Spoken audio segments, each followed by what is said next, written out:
Today we are strutting hippie princess vibes, boho princess. I like it. Anywho, I really hope that you're all doing amazing. I really wanted to create this video because the other day I was having a conversation with my best friend and he asked me, do you think the Disney princesses will ever be obsolete? You know, they will cease to exist or they will just stop being important, at least the classics. And you know, I actually gave it a thought for a second because I know that not everybody's happy with the Disney like branding decisions and with the new management and all of it together. And I know that, you know, sometimes people ask those things, you know, like Frozen being so popular and now Encanto coming along to be popular, even though that Encanto is not a princess. If you say she's a princess, she's a Disney heroine. Get the category on set. But, you know, people think like, damn, will it come a moment where like Snow White and Cinderella and all those classics will just stop being important?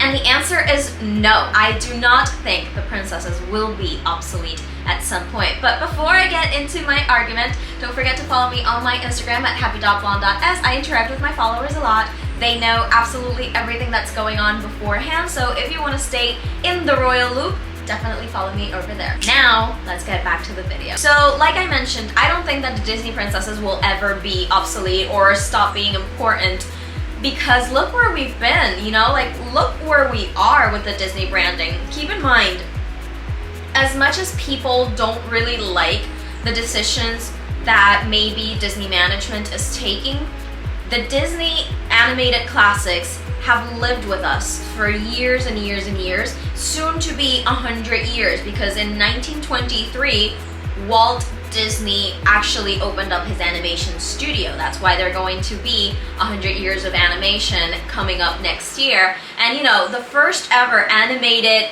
Walt Disney feature, full-length feature, was actually Snow White. She's a princess. Back in 1937, that's when she premiered. It's been 84, 85 years later, and Snow White is still beautiful and regal, and you see her at the parks, you see merch, you see live action movies being recreated over and over and over again.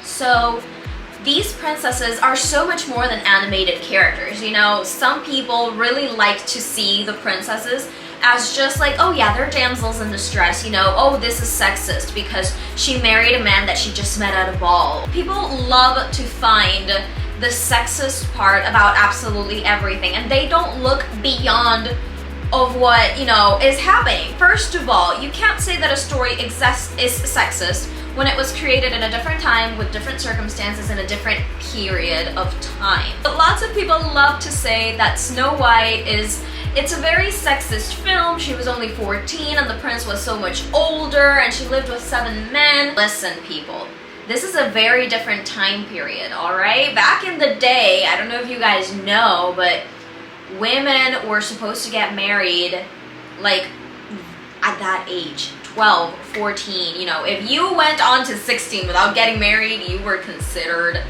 a nun. Take that mindset out of you and look at the fact that these ladies have their life put together, you know. When I was 14, I didn't clean, I didn't care about people like Snow White did. And she is so much more than that. She is elegant, she is amicable, she puts others before her. And just like Snow White has many incredible qualities, so do the other princesses. And these qualities are the reason why they have transcended over time. And I will get to that with my handy notebook. Alright, so let's look at the facts. When kids grow up, especially little girls who are the ones that are attached to the princesses a whole lot more, even though there are little boys who are starting to get attached to them as well, and it is completely okay. Kids grow up and pass through stages of life. You know, when we're little, we think of certain things, and then when we continue to grow up, we kind of shift. And then we become adults and we become the person that we are meant to be, or at least who we want to become. And believe it or not, those princesses kind of go with us throughout the entire journey. Each princess is extremely different, and each kid resonates to a different princess depending on his or her life circumstances, personality traits, even physical traits. Some kids do actually like princesses who look like them because they see themselves as these princesses.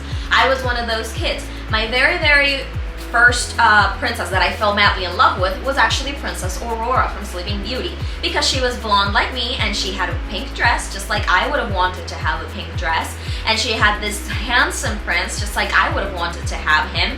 I looked at her and I looked at what I wanted to become when I was older, and obviously then I realized that she had amazing qualities that I also wanted to emulate and I also wanted to have, so I used her as a role model. And then Rapunzel came along, and Rapunzel taught me different things. Yes, she's blonde like me, but beyond the fact that she's blonde like me, because keep in mind Rapunzel came out in 2010, and back then I was in 7th, 8th grade, something like that, so I was still very, very young.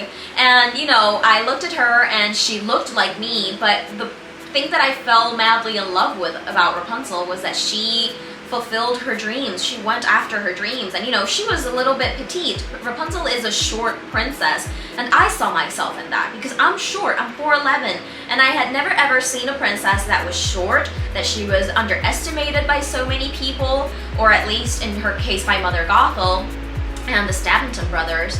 I saw myself in her beyond so many reasons, and then I started looking at the qualities that she has that I wanted to be more like her, and I still do. She has amazing qualities that I still try to emulate, and I'm inspired by them every single day. And that's the reason why princesses are never going to be obsolete, because we grow with them, whether as role models or who we want to become, or they just simply resonate with what's going on in our life for the moment. For example, when little girls are obviously little, they like dresses and sparkles, and when a little girl thinks of a princess dress and she's 5, she's never gonna say, very rarely, that her favorite dress is Rapunzel's. Usually they're gonna gravitate towards Cinderella's, Ariel's seafoam parts dress, or Ariel's pink dress, or maybe Elsa's, or let's see who else has a big dress. Belle, obviously, Tiana, because they have big dresses, they have sparkly dresses, they have all the glitz and glitter that a little girl wants when she is dreaming of becoming a princess. So usually those are the first princesses that you start to look up to, or that they are your favorites. And then girls usually go through the stages of liking boys. So you start looking at the princesses who have the most handsome prince sometimes. Some of us stay in the glitz and glitter type of stage, and others go on to the, oh my gosh, Prince Eric is so handsome stage. For example, my best friend Dali, she went through that stage. Her favorite princess growing up has always been Princess Belle, but she shifted at some point to Ariel just because she had a handsome prince, which back then was Prince Eric. And then girls go into their teens, and usually that's the time to rebel, that's the time to think beyond the box and wanting to find your place in the world. And usually that's when, the shift is very massive. Some girls even gravitate away from princesses, they start gravitating towards Star Wars or Marvel or all those empowering characters. When the princesses are still empowering, as a teenager, you really don't see that there is power in delicacy. You think that power is just like, manly suit. Usually girls gravitate towards those, or they shift to princesses that are a little more rebellious. Ariel is actually one of them. Moana is extremely rebellious. Merida, she runs to her own drum, really. And after that, you actually reach the stage of when you finally, start to grow up and you become who you're meant to be, who you want to be. And usually you either go back to that first princess, or you find the love in a new princess that inspires you every single day, because you go back to the essence of the classics. You look back to these stories because you just like Disney, or because you have a little sister or a little brother, or you take care of kids, or you had kids of your own. And you realize that all those animated stories were not only for kids, they teach everybody a valuable lesson. You learn something with every single Disney classic, whether it's a princess or whether it's a superhero, whether it's Marvel, Star Wars, anything at all. You learn something with these characters, and they go through similar situations like sometimes we do. Like myself, for example, Rapunzel was someone that she never thought that she could fulfill a dream until one day she just went out the door and literally did. No matter who underestimated her, no matter what the world told her. And to me, as a little girl who's 4'11", and she was constantly getting kicked out of auditions room because she was too short, to me that was extremely inspiring. And I'm a person who didn't always have the patience that I have.